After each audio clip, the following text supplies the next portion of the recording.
Ya, kembali di dialog tentang gejolak harga komoditas jelang bulan puasa Pak Sputnik. Ini kalau kita bicara soal supply.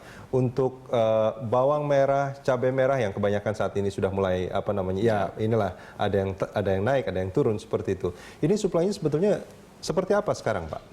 Juni aman, 122, 140 target prognosa. Ini kalau kita bicara soal aman artinya supply, produksi. Untuk kebutuhan bulan selama Bulan Juni ya? Bulan Juni. Oke. Ya bisa 140 ribu ton. Saya sudah coba menginventarisir. Kalau kebutuhan kan masih 98. Oke. Ya, artinya masih jauh dari itu. Tinggal sekarang nanti distribusinya bagaimana itu harus kita bangun. Juli apalagi kan gitu. Di Brebes itu nanti puncaknya pertengahan Juli. Ya. Agustus September itu masih safety lah. Jadi artinya untuk harga bawang sebenarnya masih supply aman. Masalah harga itu kan di luar demarkasi kami. Iya. Itu yang susah. Kalau tapi kita itu juga terus dipantau oleh Kementan kan sebetulnya. Bukan terus dipantau. Saya tadi operasi pasar tiap hari selama bulan Ramadan. Ya, Pak Menteri saya ini, dia asal dari pengusaha entrepreneur, jadi cara kerjanya kan cepat. Ya. Begitu arahan Presiden Pak Jokowi meminta stabiliskan harga, ya beliau langsung turun. Dia ternyata lagi panen, harga kok jadi bergejolak, ya langsung operasi pasar. Itu juga ide mendadak, bukan tidak ada koordinasi dengan perdagangan. Kami selalu koordinasi dengan perdagangan, tapi itu memang mungkin rasa beliau nasionalismenya tinggi dan sebagainya, kan lihat kok produksi banyak kayak gini gitu loh. Kenapa harga di sana naik turun nggak jelas gitu kan. Nah, makanya kemudian diputuskan Bulog. Pada saat kami ke lapangan ada Bulog juga. Oke, melakukan operasi pasar. Enggak ya, artinya Bulog kita minta langsung beli. Pak Menteri yang minta, Bulog beli dong. Kita bawa ke Jakarta. Jadi itu istilahnya menurut saya memang beliau begitu cepat membuat reaksi ya untuk putusan dalam artinya dari catatan Kementan sendiri sebetulnya ketika supply baik kok harga kok naik turun bahkan artinya tadi saya bilang Pak tata niaga itu kan tata niaga ini kan susah memang. Kalau Pak Hasan Kodri bilang, Pak Kudri ini bilang, Pak itu kan ladangnya orang juga hidup gitu kan. Ya tadi Pak Wagub bilang memang ada lagi. Nah itu bagian karena memang itu sudah terbangun. Beliau pasti tahu cerita di pasar induk kayak apa mekanismenya. Beliau kalau mau jujur bicara pasti ada itu sistem itu kan. Jadi kembali lagi saya boleh nggak nih Pak Hasan Kudri nih bicara jujur seperti yang diharapkan oleh Pak Sputnik? Artinya memang pasti ada lah itu. Nah ini gimana artinya kalau misalkan ada spekulan pun gitu itu berapa banyak sih artinya apakah itu akan sangat mempengaruhi gitu? Mungkin di sini bukan spekulan Pak yang disebut. Karena apa? Kami ini pedagang, kami punya pandangan ke depan. 2 minggu, 3 minggu sampai dengan 1 bulan ke depan. Seperti apa hasil tanaman? Seperti apa yang akan terjadi nanti? Di situ kami melihat dengan adanya kekurangan barang atau kelebihan barang, di situ kita akan tahu kan. Pada saat kekurangan barang, mungkin di situ kita akan coba untuk fight bagaimana cara kita mendapatkan stok. Itu mungkin spekulasi, tapi bukan spekulasi yang negatif, positif karena untuk stok pasar tersebut kan begitu. Kalau sekarang mau dispekulasi apa Pak? Harganya sendiri masih seperti ini. Dengan adanya barang yang masuk pun kita fight untuk harga tinggi ke petani pun berat. Berat ya? Berat sekali. Untuk sekarang itu harga berapa di pasar Kramat Jati, pasar induk? Pasar Kramat Jati untuk saat sekarang dari tingkat bandar, itu yang masih ada daun ya Pak ya? Iya.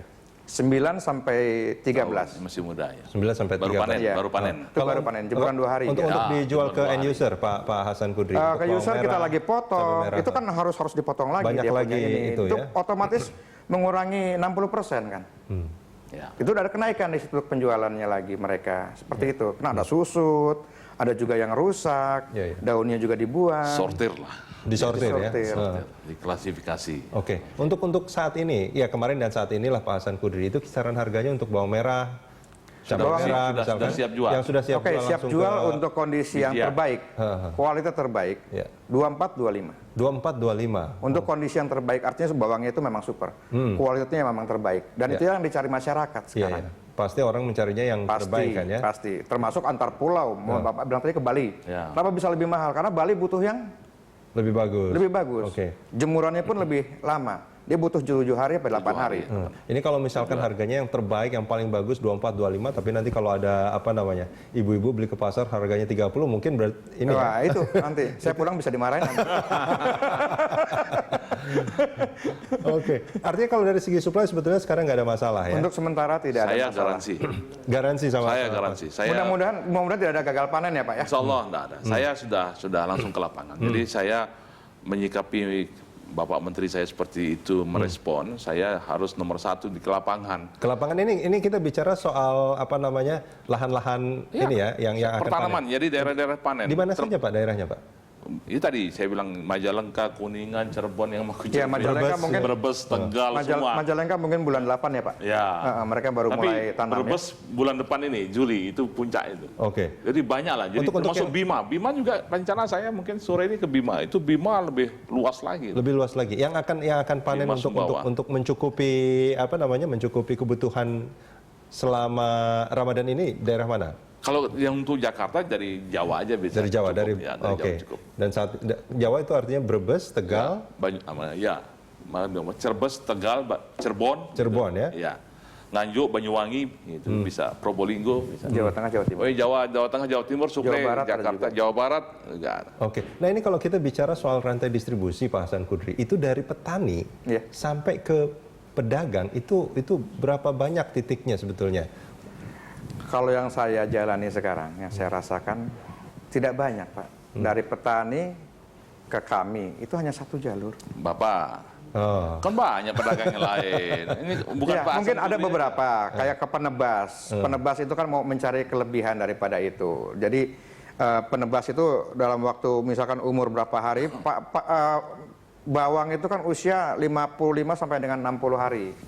Usia 55 mereka akan coba tebas. Itu pun juga kalau menguntungkan untuk mereka. Kalau misalkan dengan kondisi seperti ini, saya rasa penebas tidak ada yang berani. Oke. Itu kalau yang dilakukan oleh Pak Hasan Kudri. Tapi kalau dari catatan Kementan sendiri, berapa panjang sebetulnya rantai distribusi ini? Saya melihat bisa 3, bisa 4 itu. 3 sampai 4. Rantai pemasaran. Dari Petani dia ada penebas tadi. penebas, Kemudian ada pedagang pengumpulnya. pengepul gitu ya, pengepulnya. atau apa nih, tengkulak Ya, atau apa sebutannya? Iyalah. Nanti kemudian ada yang membawa lagi kepada dia punya semacam sentral. Baru dia distribusi kepada pengecer-pengecer. Jadi kalau di Jakarta ini kan beliau langsung ke pasar Indo, langsung tangkap dia. Ya. Tapi di tempat lain kan tidak demikian mungkin. Oh. Jadi tetap ada rantai, ada pemilik modal lah yang ada bosnya gitu. Oke. Pasti itulah. Dan Ini kan bisnis menarik sebenarnya juga. Siapapun tertarik juga. kenapa dibilang menarik? Ya kalau tadi misalnya selisih harga seperti itu. Keuntungannya, marginnya. Iya. Oke. Nah ini kalau kita bicara soal margin keuntungan, itu biasanya diambilnya sampai berapa persen kalau boleh tahu? Rahasia perusahaan ya. Keuntungan, kalau untuk 100 tadi saya baca juga di beberapa media ada 100, 200 sampai 400%, kayaknya terlalu banyak Pak. Itu terlalu banyak ya? Terlalu banyak. Tapi itu media biasanya mengatakan gitu karena ada yang narasumber yang mengatakan itu biasanya Pak Hasan Kudri. Iya, karena mungkin mereka belum ikut terjun ke dalam. Kalau mereka mungkin ikut terjun ke dalam waktu 2 hari mereka sudah tidak mau lagi.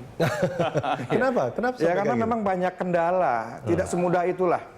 Wah, pedagang bisa untung 100-200%. Artinya itu memang kita ini bekerja, memang kita ini coba untuk membantu petani, bagaimana petani itu masuk, dia bisa kita jual dengan harga yang terbaik untuk mereka. Itu butuh proses, Iya. butuh proses. Dan belum lagi kalau kita lempar lagi ke market, itu bukan buy cash loh Pak. Kita kasih mereka konsinyasi.